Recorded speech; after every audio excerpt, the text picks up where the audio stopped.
to the Momnificent Podcast. This is the place where we help parents live a happy, healthy life with their kids.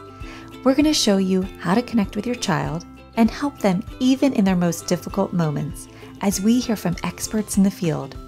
I'm your host, Dr. Karin Jakubowski, an international speaker, public school principal, and former struggling student. The Momnificent Podcast equips parents with science-based strategies to help you live a happy, healthy life with your kids.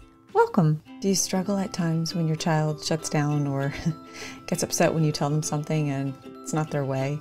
And then you try to figure out how to rebuild that connection that kind of seems broken or lost, right, in that moment. Or maybe you get frustrated, upset, and you're trying to figure out how to help yourself, help your child. Well, I'd love to have you join us for something I put together. I'm running for the second time, a live course. This time around, we're calling it Momnificent Mastermind. And really, it's just Tuesday nights, 7 to 8 p.m., starting in March for 6 weeks. And we go through a collaborative problem-solving process that I've learned and used for the last decade with kids. And in the fall, I taught it to several parents, and they loved it. They asked me to run the course again. And each week we got on, and they were sharing how they had used the strategies and how it changed their response and reaction and connection with their kids. We have used some mindfulness practices. We also have recorded it live, so you could buy the course and just watch it on your own time. That's on the link below as well. So yeah, if you're looking for some help with your kids this week, this month, this year, or you know someone who's struggling with it, pass this along to them. It's really been fun to see how helpful it has been for parents and kids, and the mindfulness practices that we do together and the self-care practices we hold each other accountable to. It even forces me to check in with my own self-care weekly, which I always appreciate because like you, we go 100 miles an hour and it is so important to stop and take care of ourselves. So yeah, I hope to see you, and if anything, share this with someone you know who might need it. Thanks. Shahin Najak is a certified mindfulness meditation coach for parents, teachers, and caregivers. Her passion lies in supporting adults and children, particularly parents and teenagers, in bringing back the joy and connection, building better relationships, using mindfulness skills to increase self-esteem and self-acceptance. Shahin, welcome to Momnificent. Thank you so much. I'm so happy to be here today. Me too. And where are you enjoying Momnificent from? Oh, so I'm in rainy Vancouver, British Columbia in Canada. Vancouver, that's where the Olympic Games were, right? Correct. Yeah. And my husband and I were like, that would be so cool to go there someday. So it's definitely on my bucket list. That's so fun. And Shahin, what's one thing that you've done recently that maybe you haven't done for some time that brings you joy? I have to tell you this. I went back to school and I'm pursuing a master's in education degree in grad school, and I am just loving learning for the sake of learning. But one thing that I hadn't done before that I've recently done is I jumped into the ocean, fully clothed in winter. So it was great. Oh my, it was freezing cold? It was freezing cold. You did the plunge.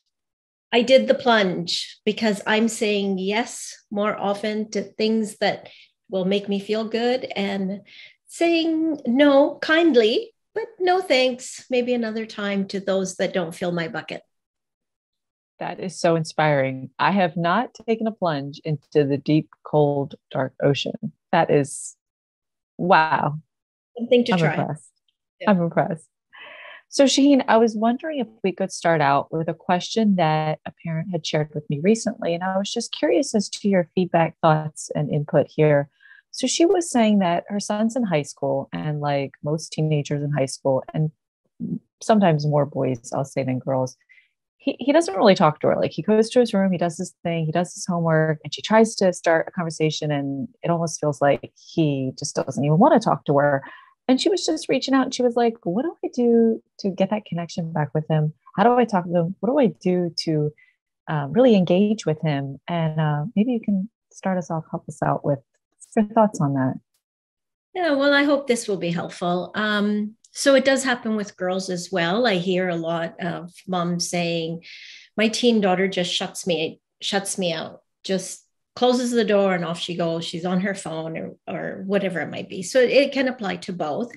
But, with teenagers, part of their job in being a teenager is to pull away. That's just an evolutionary way of them, trying to get into their own feel for what it would be like to be an adult. Right? So just getting into that becoming adult stage. So what I'd like to ask the parent is this behavior something you're noticing that seems to be appropriate for that age and stage? And if so, then there was a beautiful New York Times article about teenagers. Sometimes they want us around like potted plants, and they will water us every now and then. And when they water us, we go, yes, I love this. And then but they do want us. They notice when we're not there. They notice when we're not engaging. So that's an important piece to remember. But sometimes just that quiet presence, modeling conversations that we might want, because sometimes we want the kids to talk, but we're not actually modeling what it's like to have a conversation. So for parents listening that have younger kids, start modeling that right away. And I can get into that a little bit later, but also asking questions skillfully. So that was the one piece. Is it a normal age and stage kind of a relationship that you're having? Or is this relationship where he's kind of resisting talking to you? He just wants to be away from you. And if that's the case, then really doing that mindful awareness that you turn back to yourself as a parent. And how are we showing up for them? How are we being? Are we, as you know, and I have been there, just going about our day with those little niggly frustrations and irritations and being directive, take the garbage out. Did you do your homework? That kind of, is that the communication that you're having? If that is the case, then I bring about an analogy of a blister, right? A blister happens when there's friction. And if it's consistent friction, then it erupts, right? So we need, if that's a relationship and in the teen years, you've noticed that, I've been doing this for a while, then create a soothing space for both of you. So give it room to heal. So with mindfulness, try getting up each morning and with an intention. What do I want my relationship to look like with my child? Am I going to fight with him today and tell him or ask him or communicate about the chores and the little things that really won't matter in 5 years? Or do I want to cultivate a calm connection, a deep connection, where in 5, when his prefrontal cortex has developed enough at 24, 25, at 30, where I can really have those meaningful conversations with him, right? Mm. So instead of questions regarding how was school today? Typical answer from kids ages 5 to 15 is fine. And I've asked the kids this: what does your mom say when they pick you up, or dad say when you pick you up from school? And they'll be like, how was your school today? What was at school today? And we're like, fine. They're tired, right? So let's prime their brain differently and ask them, anything make you laugh today? Anything interesting happen today? And then they might just say no, but look at what you're doing. You're activating that reticular activating system in their brain that's scanning the next day, something that will make me laugh. And if something makes it laugh, they just put it in their back pocket. So when you ask, they say, oh yeah, something did happen. And trust me, I've tried it with my kids. I have two daughters. So if they say, oh, nothing, then say, oh, you know what? Something made me laugh. I'd like to share with you. So you're modeling good conversation. Or, today I was really frustrated because this happened. And then I just had to take a breath. You're modeling what you did, right? So really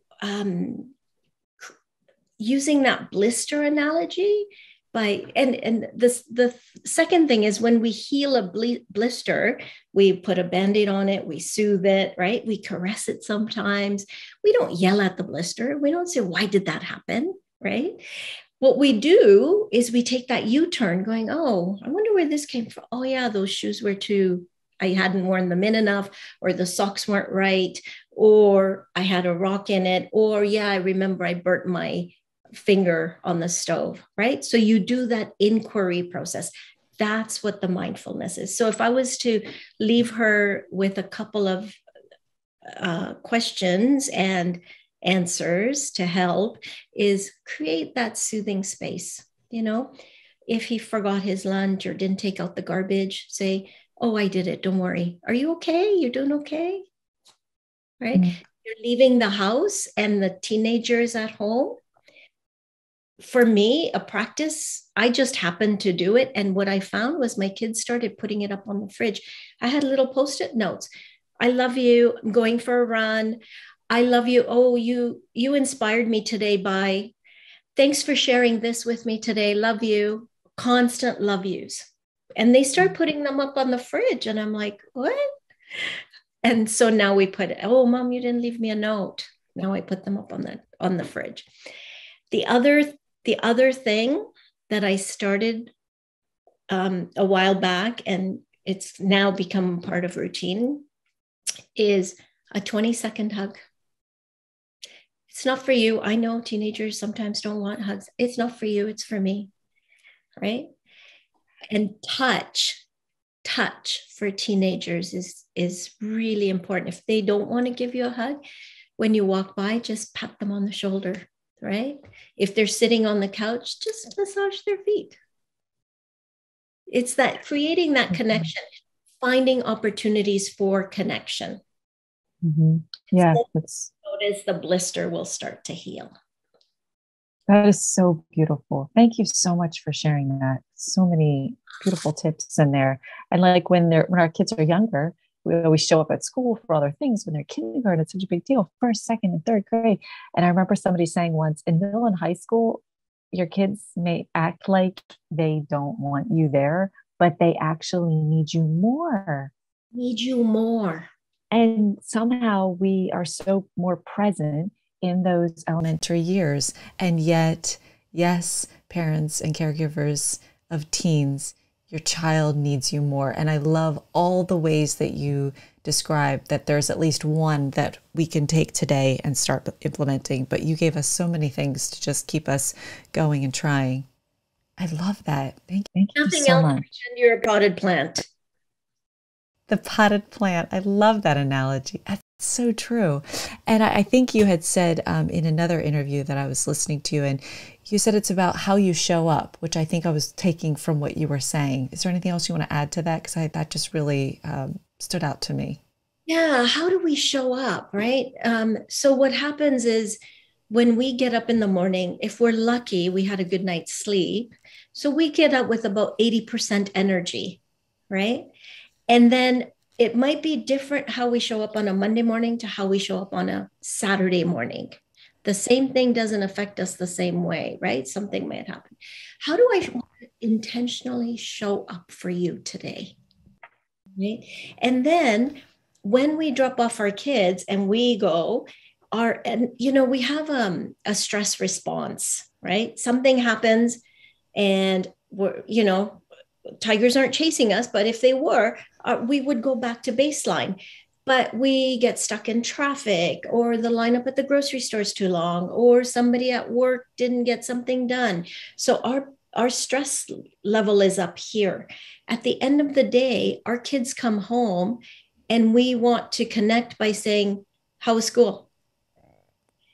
Guess what? They've had the same stress response. They went to school, they were ignored, or they didn't do well in a math test, or something happened. Their stress response is up there. Now you're both meeting at the end of the day. The whole family actually is meeting with a very high stress, right? With high stress. So what we want to do is at the end of the day, what can I do? How can I show up for my family today by bringing myself down to that, so I'm using my prefrontal cortex, my calm peace brain, right? So that they will come down with me. So good. That's beautiful. And that's so true, because there are so many stresses. I mean, sometimes I feel like we treat kids like they're robots, like do this, sit down, do, pee, go mark your paper, go play with the kids, even if no one's playing with you, you know, and then we get surprised that they just have a behavior once in a blue moon, possibly, if not more frequently. And it's like, yeah, they're just kids. They're just navigating this space. And you're right. They're dealing with all their own stressors and internal stressors that are pulling them in different ways. And so what's one tip that you have to parent mindfully and have no regrets? How do we have no regrets when we go to bed at night? I coined this phrase for me, right? I wanted to go to bed with no regrets because I'd had enough. I was doing everything for my kids, right? I was there all the time. And yet I found myself constantly going to bed regretting, oh my God, you know, I had so many cringe moments today that I wish I could take back. So, and you know, when I talk about our energy, even when we try to put on that happy face, oh yeah, work was good, we're not really being our authentic self. I did a little talk on an app called 5 Minutes for Me about the masks we wear, right? And so that we wear that mask as well. That was for teens, but we wear the mask too in front of our teens. Yeah, everything is good. But our energy leaks out of us through our tone, our posture, our lack of smile on our face, you know, or that furrowed brow that we don't even know we have. So our frustrations, our irritations, all our overwhelm leaks out. Kids don't want to be around that. It stresses them out. They have enough anxiety without absorbing our anxiety, right? So at the end of the evening, I always say, connect with your children. And by that, I say, clean up any cringe moments you had, right? You know, during dinner, if I was busy, I was like, okay, we got to do this before we move on. And if my daughter has said, oh, Mom, did you remember that we had this? And if I say, you know what, I've got enough to do, and then move on, that was a cringe moment. She was trying to connect, right? So if I don't catch it at that time, I clean it up at the end of the night. So I offer this for parents to say, you know, come out and say, you know, I remember there was a tone about me. I'm not quite sure what I said, but if it made you feel like I wasn't listening or I wasn't present, I'm sorry. And then go one step further. Next time, because sometimes sorry isn't, if we keep doing it, right? Because kids will catch us on it. Yeah, you say sorry, but you yell at me all the time. Next time, I will take a breath. And next time, I will put down whatever I'm doing and I'll truly listen to you, right? The other thing, if we don't think that we did anything, sometimes when you're doing that 20-second hug, you might say to your child, did I do anything today that might have upset you or that didn't feel right, settling with you, didn't land with you properly? And that gives her or him an opportunity to say whatever is on their mind. That's a form of communication. Then when you're giving a hug, there's that release moment. And when you give that hug, say, oh, just breathe into me. And you'll notice that they breathe right into you. I will take this. I love you no matter what. and we can go to bed with no regrets. Isn't that what we all want? It's so beautiful. And you're right. We all have those cringe moments. I mean, even as you were talking, I was thinking about my husband.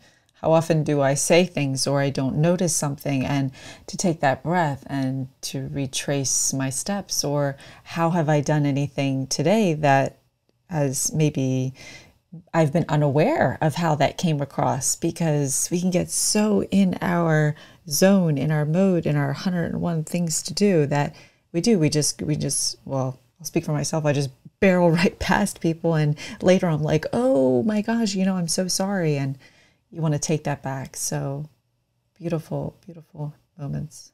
If I can add something, if we were to check in with our body at that time, we noticed it. But our mind said, oh, it's fine, move on. And then we go to bed. And if we don't clean it up, there's a part of us that says, oh, they'll forget. I don't think they noticed. It's that kind of conversation that goes on subconsciously. So good. So good. So what's one simple mindfulness practice that we can do anywhere, anytime, that maybe you want to teach our listeners today? Can I give you 3? Yeah, go for it. Then we can just press rewind when we want to go back to them. Yeah. Give me 3. I love it. Yes. I can't just give one, because these are three different practices that I do all the time and have been doing for a while. So the first one is practicing the pause. Do you remember when I said that at the end of the day, we're up here in our stress and we all meet? So when we practice our pause and use our breath as the anchor, we bring our mind to where the body is at that moment. So if we're driving and our mind is everywhere, we practice the pause. One of the things that I use that I found really helpful, and I use with my kids in the car. So if you have younger kids, all the parents out there, start now. Oh, there's a red light. Oh, there's a stop sign. Every time there's a stop sign, every time there's a red light, I pause with my breath as well as my car, or, at a crosswalk if we're walking. Oh, let's take a breath here. Because what it does is it just brings us back to the body instead of sitting in our mind. So that's the first one. Practice your pause throughout your day. However you do that, whatever habit you have, attach this pause to it. Choose one. Filling up a water bottle, for example, waiting for your coffee to brew. So the second one is when we're speaking to somebody, communicating, 3 things. And I say this all the time when my daughter's talking to me about friends. Is it kind? Is it true? Is it helpful? Just 3 things. Before I'm about to say something, and if I'm about to say something about somebody else, I stop in my tracks. Is it kind? Is it true? Is it helpful? That sometimes stops me from saying something that might be true in my head, but not true in real life, right? The third thing that I do, and this practice I absolutely love, and that is silent kindness. Just sending a silent kindness to somebody I see. So I started this practice by intentionally coming up with a number of people I was going to do this, random people, right? It's in grocery stores, driving, wherever. So initially my practice was I will find 5 people that I will randomly send a silent kindness to. So somebody might be walking across the street as I'm in my car, and they'll be with a walker or something. And I'll just say, may you be safe and healthy. Or I see somebody walking, may you always be able to walk. If I see somebody laughing, may you always find joy in your life, and may you always have the opportunity to give joy. Something that speaks to you as authentic, right? When my kids are in the car and somebody cuts me off, I say it out loud. May you get home safely. Instead of raging, yelling, swearing. And I literally, an example, I had kids in the car with my daughter's friends, and somebody cut us off, and I said it out loud. And they And they talked about it. And my daughter told me about it the next day. They thought you were so cool. Yeah. Awesome. Kindness is cool. Kindness is cool. It's cool. So those are three. I'm so glad you shared those three things. And the pause is so true. It's like naturally in our life where things are stopping for a moment, and it's just becoming aware that that natural stop or pause, if we can just train ourselves, we'll actually get into the habit of that. That's so beautiful. I love that you shared that. And you know why it's important is because when we pause, if you think about a balloon, we're blowing up our balloon with all the energy that we spend during the day, right? But if we pause and take a breath, we're letting a little bit of air out of the balloon. So that little neck in that balloon, it just gets a little longer. We build a little bit of resiliency. We have capacity in our bodies, so that if something goes wrong, if somebody has an accident, somebody's ill, something happens in our life, we have that capacity to be able to manage it, to deal with it, to be present for it, to hold space for whoever's going through that, to hold space for us. It's just like a proactive kind of, it's like a treatment for yourself in a way. Yeah. Beautiful treatment, a healing. Yeah. Because most times we're so stressed out that we're like, oh my gosh, I need a break. But this actually front loads it, so we have the capacity to handle it. I mean, that's huge. That's such a beautiful takeaway. Wow, thank you so much. When you do break, so say you do sit down and have that coffee, you can actually savor the coffee. Yeah, and be in the moment and notice it with your senses instead of you just, like I said, grab and go, and then you don't really even take in the moment. And all we have are moments, all we have are memories. And I bet the practice you shared of sending those kind and loving thoughts to people, it would just be so beautiful. And I'm sure you have so many stories to share where you actually received it back, because I'm a very strong believer in what you give, you get back. And that whole picture just came to me while you were talking to me about that. Yeah, it's just, your brain can't be angry, irritated, and frustrated if it's being kind and grateful. It can't do both of those. Try it. You can't be at those two different places at the same time. So which one do you want to choose? How do you want to show up?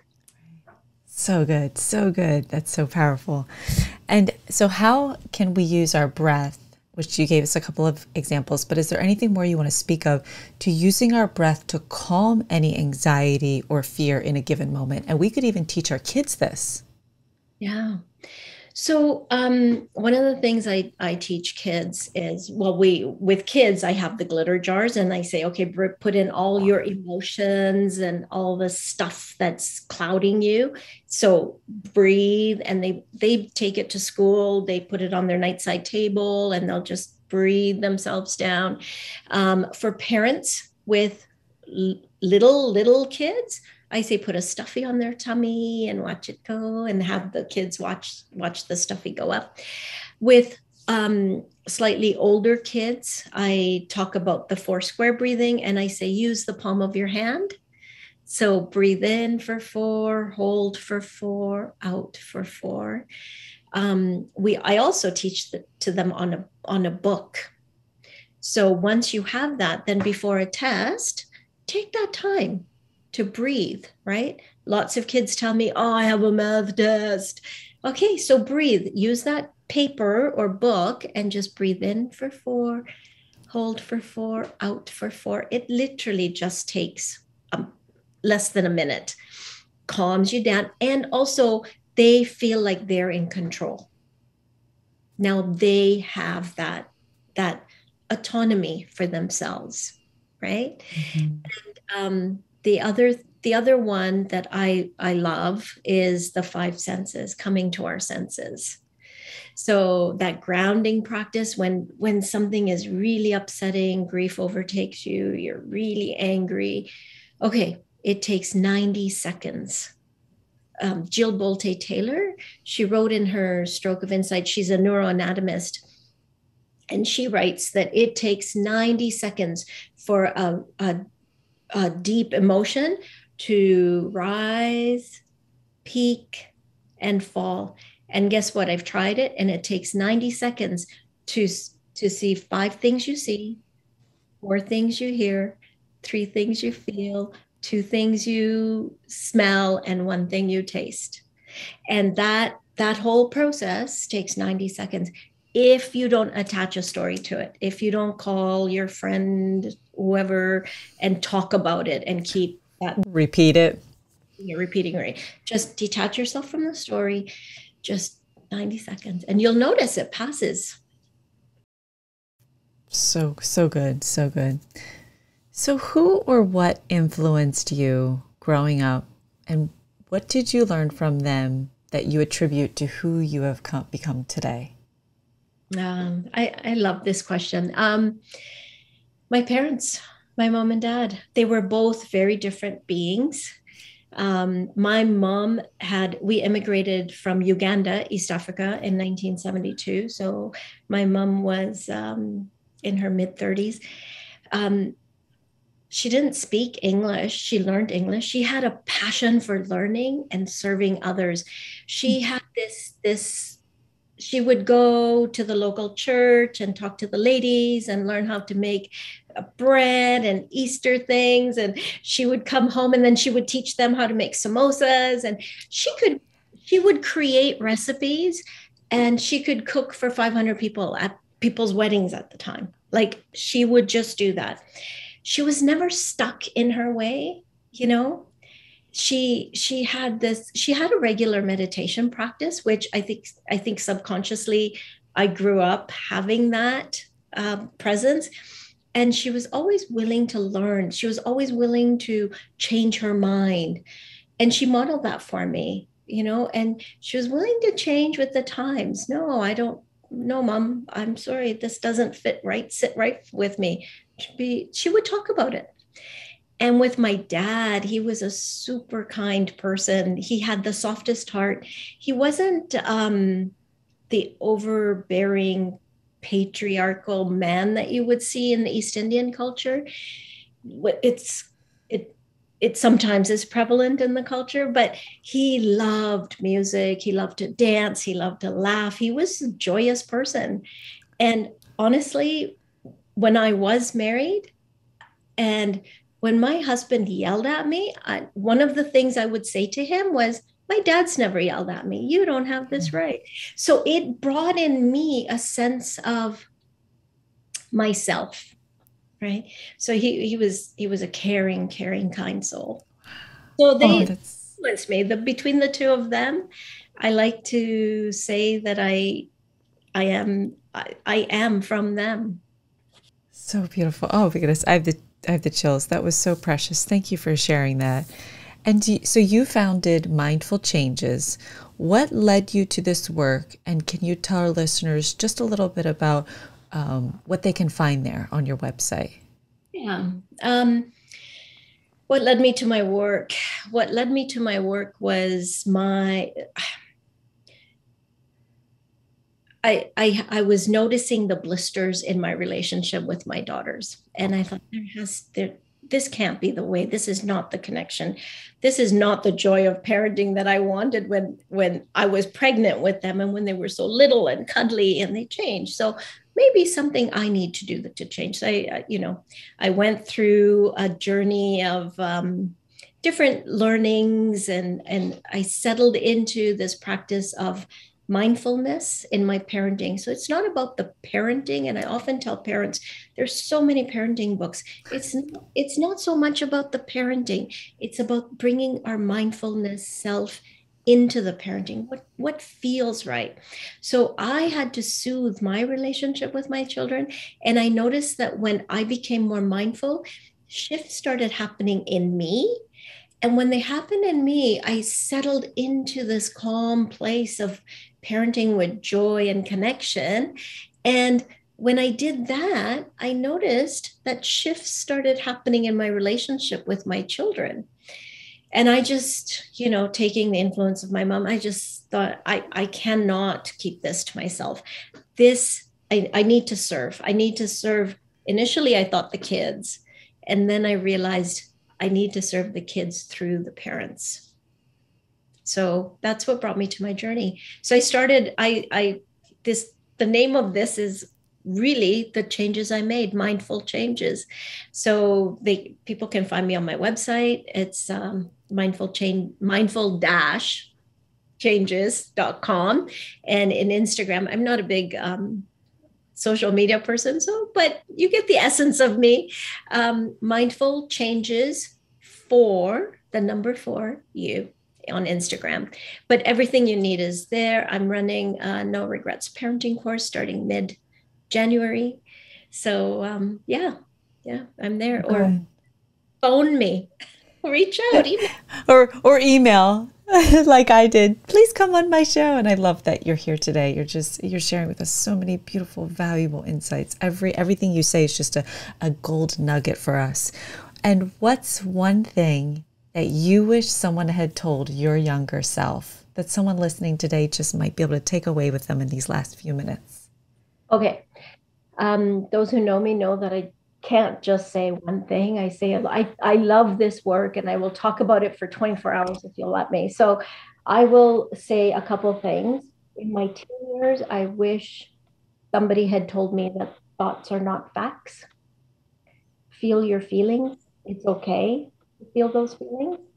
And use your parents' prefrontal cortex, borrow it every now and then. Use those as the brakes, because a teenage brain is like a red sports car with no brakes. In my 20s and 30s, I wish somebody would have told me, don't pull back from fear. Go for it. Go to your edge. Feel the edge. Feel what it feels like, and savor those moments, right? In those 20s. And then in my 40s, I would say, I wish somebody had said to me, celebrate every birthday, doing something for you, doing something special for you, for myself.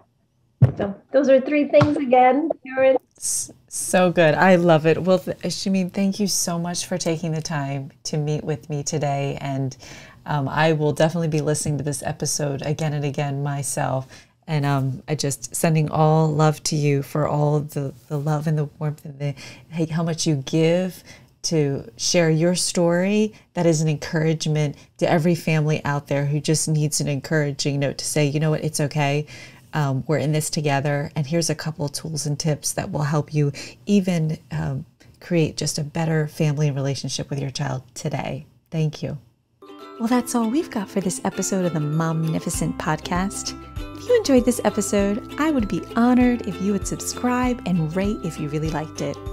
I know wherever you're listening right now, it might not be the best time to leave a comment, but feel free to leave a question, a review, or a comment at any time.